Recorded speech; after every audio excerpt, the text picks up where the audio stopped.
po, Happy New Year to each and everyone po. Bumabasa. I need your ears, ha? Glory to God. Before I found my faith, I felt lost and empty. When I heard about Jesus had done, I began to follow Him and receive His forgiveness, who transformed my life. I am the one and only as a Christian in our family.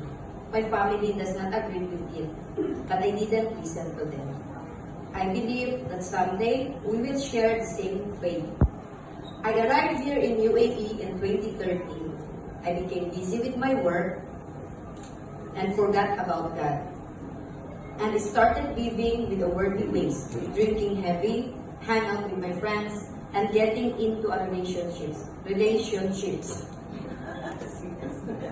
Too much smart. Sayang ang ganda.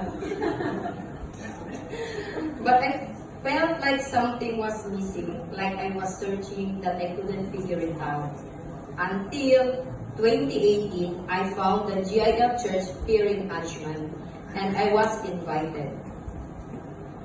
I was happy to find a church, and also I shared with my faith with the man I thought would be the one for me.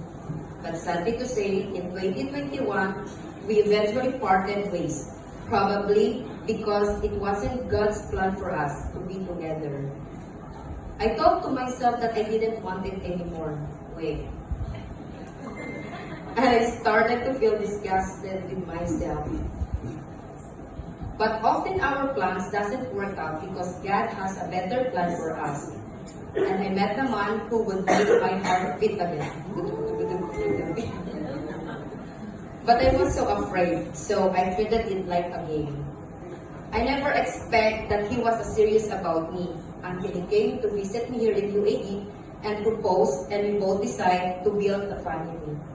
He also agreed to embrace my beliefs as a Christian. We got married in Georgia last July 31, 2022. And until now, I still can't believe that on instant, I found someone who is ready to love and accept me. I stayed at GIL Ashman because I am deeply grateful to the Lord.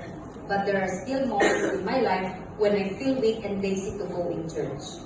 Because at that time, I felt that God had already given me the dream I had prayed for. That someone who can accept me and love me as well. Until one day, a week ago, when we were baptized by Pastor JR, an event happened that gave me a lesson that I will never forget. On April 7, 2023, it was a Friday, I was rushed to the hospital and discovered that I had a TIA, or transient ischemic attack. I almost lost hope for surviving because of the headache, vomiting, diarrhea, weakness I experienced were unbearable. I had a stroke and almost half of my body was affected. I did nothing but to pray and call Him, asking that for the last chance He helped me to survive. And the Lord did not fail me. What needed is happen and go better until I was finally able to go home. But the enemy was still there, trying to completely destroy my faith with the Lord. I kept going back to the hospital until to celebrate my birthday there. I was bittersweet because despite everything, my GIL family never left my side. I was later diagnosed with general anxiety, which required me to see a psychiatrist because I often felt weakness in my spirit and couldn't explain it. Until one day, I made a promise to myself that if I recovered, I would serve the Lord truly and wholeheartedly, and it happened. I became active in church, joined the one team as a dancer to worship and praise Him.